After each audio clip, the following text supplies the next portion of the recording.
നമുക്ക് ബാലിന്റെയും ഗോമതിയുടെയും നല്ലൊരു കഥ കേട്ടാലോ? വീഡിയോ ഇഷ്ടപ്പെടുവാണെങ്കിൽ ഒന്ന് ലൈക്ക് ചെയ്ത് ഹൈപ്പ് ചെയ്യാൻ മറക്കരുതേ. ആദ്യമായി കാണുന്നവരാണെങ്കിൽ സബ്സ്ക്രൈബ് ചെയ്യാനും മറക്കരുത് കേട്ടോ. അങ്ങനെ നമ്മൾ കാണുന്ന ഒടുവില് മിത്ര തന്റെ തീരുമാനം തന്റെ അച്ഛനെ അമ്മയെ അറിയിക്കുവാണ്. തനിക്കിവിടെ സുഖമാണ്, താൻ ഒരിടത്തേക്കും വരുന്നില്ല. ഇടയ്ക്ക് നിങ്ങൾ എന്നെ ഒന്ന് കാണാൻ വേണ്ടി വന്നാൽ മതി, മോളെ എന്നൊന്ന് വിളിച്ചാൽ മതി, അത്ര മാത്രം മതി. ഇത്രയും നാളും ഞാൻ ഈ വീട്ടിൽ നിന്നിട്ട് എനിക്കൊന്നും സംഭവിച്ചില്ല. ഇവരെന്നെ പൊന്നു പോലെയാ നോക്കുന്നേ. അപ്പച്ചിയാണെങ്കിലും അങ്കിളാണെങ്കിലും ആരിനാണെങ്കിലും എന്റെ സ്വപ്നങ്ങൾക്ക് വേണ്ടിയിട്ടാ ആരിനെ ഓടിക്കൊണ്ടിരിക്കണേ. അതുകൊണ്ട് ഞാൻ ഒരിക്കലും ഈ വീട് വിട്ട് വരില്ല എന്ന് പറഞ്ഞു. അങ്ങനെ ഒടുവില് ആനന്ദനും നന്ദിതയൊക്കെ തിരികെ പോവുകയാണ്. എന്ത് ചെയ്യാൻ പറ്റും? അനുശ്രീയെ വന്ന് വിളിച്ച ഉടനെ, ബാലൻ വന്ന് വിളിച്ച ഉടനെ അനുശ്രീ ദേവമംഗലത്തേക്ക് പോന്നു. അനുശ്രീയുടെ ജീവിതമല്ല മിത്രയ്ക്ക് ദേവമംഗലത്ത്. മിത്രയെ പൊന്നുപോലെ ദേവമംഗലത്തുള്ളവർ നോക്കുന്നേ. അവളെ ഇതുവരെയായിട്ട് ആരും കുറ്റപ്പെടുത്താനോ വഴക്ക് പറയാനോ ഒന്നിനും പോയിട്ടില്ല.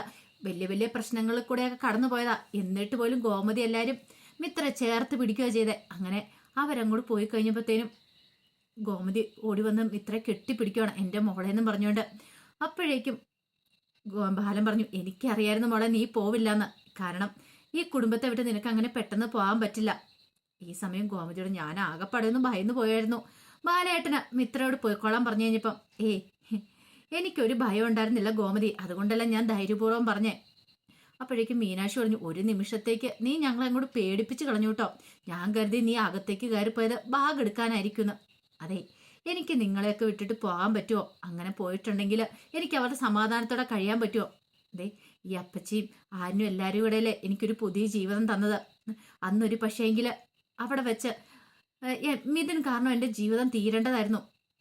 അന്നത്തോടുകൂടി എൻ്റെ ജീവിതം ഈ ഭൂമിയിൽ നിന്ന് തന്നെ അപ്രത്യക്ഷമാകേണ്ടതായിരുന്നു. പക്ഷെ അന്ന് ഈ അപ്പച്ചി ഉള്ളതുകൊണ്ടാ. അങ്ങനെയുള്ള അപ്പച്ചിയോട് നന്ദികേട് കാണിച്ചിട്ട് എൻ്റെ വീട്ടുകാർ വന്ന് വിളിച്ച ഉടനെ എനിക്ക് അങ്ങോട്ട് ഇറങ്ങി പോകാൻ പറ്റുമോ? നിങ്ങൾ എന്നെക്കുറിച്ച് അങ്ങനെയാണോ കരുതിയിരിക്കുന്നത്? കോമതി പറഞ്ഞു, ഇല്ല, എന്നാലും ഒരു നിമിഷത്തേക്ക് ഞാൻ ഭയന്നു പോയെന്ന് പറഞ്ഞു. മീനാക്ഷി പറഞ്ഞു, മിക്കവാറും ഈ പറയുന്ന നിന്റെ അച്ഛനും അമ്മയൊക്കെ അച്ഛനും മാമനും എല്ലാവരും കൂടെ ഇളക്കി വിട്ടതായിരിക്കും. അതിനുള്ള സാധ്യതയുണ്ടെന്ന് പറഞ്ഞു. മിത്ര പറഞ്ഞു, അതെനിക്കും തോന്നുന്നുണ്ട്. കാരണം അനുശ്രീ ഇങ്ങോട്ടേക്ക് വന്നതുകൊണ്ട് എങ്ങനെയെങ്കിലും എന്നെ അങ്ങോട്ട് തിരികെ കൊണ്ടുപോകാനായിട്ടായിരിക്കും അവർ വന്നത്.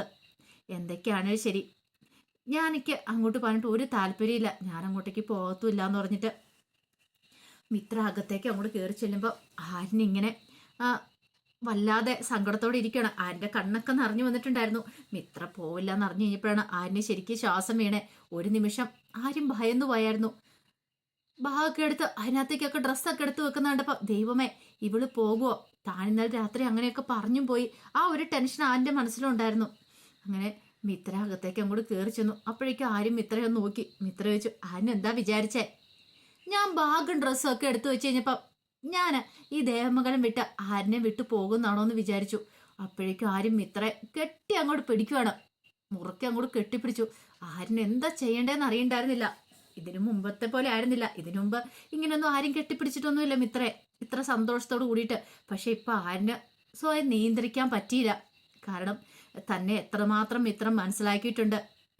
അലോകിന്റെ പ്രശ്നം വന്നു കഴിഞ്ഞപ്പം, വഴക്കുണ്ടായി കഴിഞ്ഞപ്പം വിചാരിച്ച ഇവളും താനും തമ്മിൽ എങ്ങനെ ഇനി മുന്നോട്ട് പോകുന്നൊരു ചിന്തയൊക്കെ ഉണ്ടായിരുന്നു. കാരണം അലോകിന്റെ പ്രശ്നത്തില്. പക്ഷെ ഇവള് തന്നെ നന്നായിട്ട് മനസ്സിലാക്കിയിട്ടുണ്ട്. താനില്ലാതെ ഇവൾക്കൊരു ജീവിതമില്ല, അല്ലെങ്കിൽ ഇവളില്ലാതെ തനിക്കൊരു ജീവിതമില്ല. പരസ്പരം ഇഷ്ടപ്പെടാതെയൊക്കെ വിവാഹം കഴിച്ചെങ്കിലും പക്ഷെ ഇപ്പൊ അവര് പരസ്പരം നന്നായിട്ട് ഇഷ്ടപ്പെടുന്നുണ്ട്, പ്രണയിക്കുന്നുണ്ട്. രണ്ടുപേരുടെ ഉള്ളിൻ്റെ ഉള്ളിൽ പറയാതെ പറയുന്ന ആ സ്നേഹമുണ്ട്. ഒരാളില്ലെങ്കിൽ ഒരാളില്ല എന്നൊരു രീതിയിലേക്ക് കാര്യങ്ങൾ പോയിക്കൊണ്ടിരിക്കുന്നത്. അങ്ങനെ കെട്ടിപ്പിടിച്ചിട്ട് പൊട്ടിക്കരയാണ് ആര്യന്. അപ്പോഴേക്കും മിത്ര ചോദിച്ചു, എന്താ ആര്യ, ഞാൻ പോകാത്തന്റെ വിഷമത്തിലാണോ കരയണമെന്ന് ചോദിച്ചു. പെട്ടെന്ന് ആര്യം മിത്രയുടെ വാവുത്തി. ആ സമയം മിത്ര പറഞ്ഞു, അതെ, എനിക്ക് ആര്യനെ ഇട്ടിട്ട് അങ്ങോട്ട് പോകാൻ പറ്റുമോ? എൻ്റെ കഴുത്തിൽ ഗുരുവായൂർ വെച്ച് താലി ചേർത്തിയ ആളല്ലേ. അപ്പൊ പകുതി വെച്ചിട്ട് ഞാൻ ഇട്ടിട്ട് പോകുന്നു കരുതിയോ? ഒരിക്കലും ഇല്ല. ജീവിതകാലം മുഴുവൻ എന്നെ ചുമന്നേ മതിയാകത്തുള്ളൂ. ആരെന്താ വിചാരിച്ചേ? അപ്പോഴേക്കും ആര്യം പറഞ്ഞു, എനിക്ക് നല്ല ഭയം ഉണ്ടായിരുന്നു.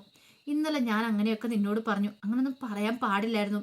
പെട്ടെന്നുള്ള ദേഷ്യത്തിൽ ഞാൻ അങ്ങനെ ചെയ്തതാ. പിന്നെ നിന്റെ വീട്ടുകാർ വന്ന് വിളിക്കുകയും കൂടെ ചെയ്തപ്പോൾ ഞാൻ കരുതി ഇന്ന് നീ വീട് വിട്ടു പോകുമെന്ന്. എനിക്ക് എന്ത് ചെയ്യണമെന്ന് അറിയില്ലായിരുന്നു. എൻ്റെ നെഞ്ച് പൊട്ടുന്ന പോലെ തോന്നിയായിരുന്നു പറഞ്ഞു. മിത്ര പറഞ്ഞു, അതെ, എനിക്കറിയാം ആരുടെ മനസ്സെന്താന്ന്. പിന്നെ ഈ വീട്ടിലുള്ളവരുടെ അപ്പച്ചിയും അതുപോലെ അങ്കിളും ഒക്കെ എന്നെ എങ്ങനെയാ നോക്കണേ. ഇത്രയും സ്നേഹവും വാത്സല്യമൊന്നും എൻ്റെ സ്വന്തം വീട്ടിൽ പോലും എനിക്ക് അവർ തന്നിട്ടില്ല. അതിനേക്കാൾ ഉപരി എൻ്റെ മോഹങ്ങൾക്ക് എൻ്റെ വീട്ടിൽ ഒരു വിലയുണ്ടായിരുന്നില്ല.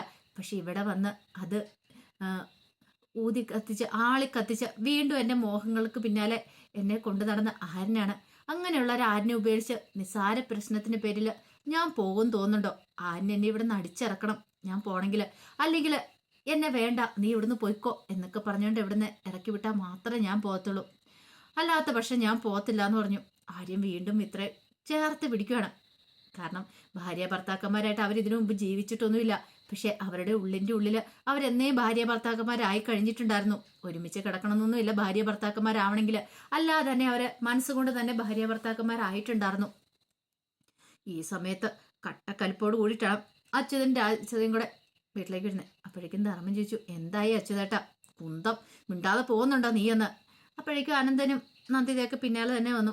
ഈ സമയത്ത് സുകന്യ ധർമ്മനോട് പറഞ്ഞു, അല്ല എന്തിന് മിത്രയെ കാണുന്നില്ലല്ലോ, മിത്രയെ വിളിക്കാൻ പോയതാണല്ലോ എന്ന് പറഞ്ഞു. ആ സമയം അച്യുതൻ പറഞ്ഞു, അവള് വന്നില്ല, അവൾക്ക് ദേവമംഗലത്തിൽ നിന്ന് വരാൻ പറ്റില്ല പോലും, ദേവമംഗലത്തെ സുഖം കൂടി പിടിച്ചു പോയെന്ന്, അവളും കൂടെ ചേർന്ന് നമ്മളെ തോൽപ്പിക്കാൻ ശ്രമിച്ചുകൊണ്ടിരിക്കുക. ഇന്ദിരാമ്മ പറഞ്ഞു, എന്തിനാ അച്യുത നീ വെറുതെ ഇങ്ങനെ ഓരോന്നൊക്കെ പറയണേ, അതിന്റെ ആവശ്യം എന്താ?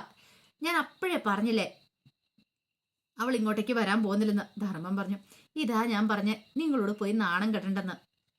മിത്ര അവിടെ എങ്ങനെ ജീവിക്കണമെന്ന് എനിക്ക് നന്നായിട്ടറിയാം. അവൾക്ക് നല്ല സന്തോഷം അവിടെ. അവള് മരുമകളായിട്ടല്ല മകളായിട്ട് തന്നെ ജീവിക്കുന്നേ.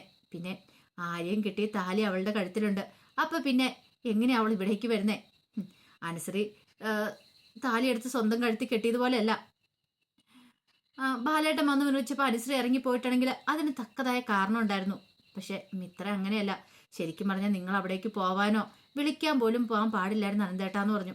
ഒന്ന് ആലോചിച്ച് നോക്കിയേ, മിത്ര ഇപ്പൊ ജീവനോടെ ഉണ്ടെങ്കിൽ അത് ആരിന്റെ അതുപോലെ തന്നെ ചേച്ചിയുടെ ഗോമതി ചേച്ചിയുടെ ഒക്കെ കാരുണ്യം കൊണ്ടല്ലേ, അതൊക്കെ മറന്നിട്ടാ നിങ്ങൾ അവളെ വിളിക്കാൻ പോയത്. അപ്പോഴേക്കും ഇന്ദിരാമ്മ പറഞ്ഞു, അതാ ഞാൻ ഇവരോട് പറഞ്ഞു, ഇവര് കേട്ടില്ല എന്ന് പറഞ്ഞു. അപ്പോഴേക്കും നന്ദിത പറഞ്ഞു, എനിക്ക് മനസ്സിലായി എൻ്റെ മോൾക്ക് അവിടെ സന്തോഷ സുഖമൊക്കെ തന്നെയാണ്, എൻ്റെ മോൾ ആ വീട് വിട്ട് വരില്ല എന്ന് എനിക്ക് മനസ്സിലായെന്ന് പറഞ്ഞു. രാജശ്രീ പറഞ്ഞു, അതൊന്നുമല്ല, ഈ പറയുന്ന ബാലനും ഗോമതിയൊക്കെ എന്തൊക്കെയോ പറഞ്ഞ് അവളുടെ മനസ്സ് മാറ്റി വെച്ചിരിക്കുക, അല്ലെങ്കിൽ അവൾ നന്ദിയില്ലാത്തവളാ. ഇത്രയും കാലം ഇവിടെ വളർന്നിട്ട് ഒരു നിമിഷം കൊണ്ട് സ്വന്തം വീട്ടുകാരെ തന്നെ തള്ളി പറഞ്ഞില്ലേ? കണ്ടോ, അവൾ അനുഭവിക്കാൻ പോകുന്നുള്ളൂ. ഒടുവില് ദേവമംഗലത്തുള്ളവർ അവളെ ആട്ടി ഇറക്കുമെന്ന് പറഞ്ഞു. ഇത് കേട്ടതും ദേഷ്യത്തോടു കൂടി നന്ദിത പറഞ്ഞു, രാജശ്രീ നിനക്കൊന്നും മിണ്ടായിരിക്കരുതോ, എൻ്റെ മോൾക്കൊരു നല്ല ജീവിതം നിങ്ങൾക്ക് കിട്ടിയത് നിനക്ക് സഹിക്കത്തില്ലല്ലേ? ദേട്ടത്തി ഒരുമാതിരി വർത്താനം പറഞ്ഞാണ്ടല്ലോ, എൻ്റെ മോൻ അവിടെ ജയിലിൽ കിടക്കുക, അത് ആര് കാരണമെന്ന് അറിയാലോ, ദേവമംഗലത്തുള്ളൊരു കാരണമാ. പാവം എൻ്റെ മോനെ ആ ജയിലിൽ കിടക്കുന്നേ, അതൊന്നും എനിക്ക് അത്ര പെട്ടെന്ന് മറക്കാൻ പറ്റില്ല. നിങ്ങളുടെ മോള് നല്ല സുഖിച്ചായിരിക്കും കഴിയുന്നേ. പക്ഷെ ഒരു കാര്യം ഞാൻ പറഞ്ഞേക്കാം, എൻ്റെ മോനെ പുറത്തിറക്കാൻ പറ്റിയില്ലെങ്കിൽ ദേവമംഗലത്തിന് ഞാൻ തീയിടും. ഈ രാജശ്രീ വെറുതെ പറയുന്നല്ലാന്ന് പറഞ്ഞ് ദേഷ്യപ്പെട്ട് അങ്ങോട്ട് കയറിപ്പോയി. ആ സമയത്ത് അച്യുതൻ പറഞ്ഞു, രാജശ്രീ ഒരു അമ്മയാണ്, നന്ദിതേശി ഒരു അമ്മയല്ലേ, അപ്പൊ അതേ വേദന തന്നെ രാജശ്രീക്ക് ഉണ്ടാകത്തില്ലേ? സ്വന്തം മകനെ ജയിലിൽ കഴിയുന്ന ആ ഒരു ടെൻഷനും വേദനയൊക്കെ രാജശ്രീയുടെ മനസ്സിലുണ്ട്. എങ്ങനെയെങ്കിലും അവനെ പുറത്തിറക്കാനുള്ള മാർഗം നോക്കിക്കൊണ്ടിരിക്കുന്നത്. ആ സമയത്ത് നിങ്ങൾ കഷ്ടമുണ്ട് കൂട്ടാന്നൊക്കെ പറഞ്ഞ് അച്യുതൻ അങ്ങോട്ട് പോയി. അപ്പോഴേക്കും അനന്തരോട് നന്ദിത പറഞ്ഞു, അനന്തേട്ടാ ഇനി മിത്രനെ വിളിക്കാനൊന്നും പോകണ്ട, അവൾക്ക് നല്ല സുഖം ഒരു ജീവിതം അവിടെ കിട്ടിയിരിക്കുന്നത്, വെറുതെ എന്തിനാ അവളുടെ ജീവിതം നമ്മളായിട്ട് തല്ലിക്കെടുത്തേന്നൊക്കെ പറഞ്ഞുകൊണ്ട് അനന്തനെ ഉപദേശിക്കുന്നുണ്ട്. അപ്പൊ അതിന്റെ കഥകളൊക്കെയാണ് കാണാൻ പോകുന്നത്. എന്താണെങ്കിലും ദേവമംഗലത്തൊരു ഉത്സവ പ്രതീതി തന്നെയായിരുന്നു മിത്ര അങ്ങനെയൊക്കെ പറഞ്ഞതിൽ. എന്താണെങ്കിലും അച്യുതന്റെ അതുപോലെ തന്നെ രാജശ്രീയുടെ സ്വപ്നങ്ങളൊന്നും നടന്നതുമില്ല. അപ്പൊ ഇതിന്റെ ബാക്കി വിശേഷങ്ങൾ നെക്സ്റ്റ് വീക്ക് പ്രൊമോയോ കേട്ടോ, അതുമായിട്ട് നാളെ വരാട്ടോ. മറക്കാതെ എല്ലാവരും കയറി കാണാൻ ശ്രമിക്കണേ. അപ്പോൾ ഒരിക്കൽ കൂടി എല്ലാവർക്കും ശുഭരാത്രി നേർന്നുകൊണ്ട് നിർത്തുന്നു. നന്ദി.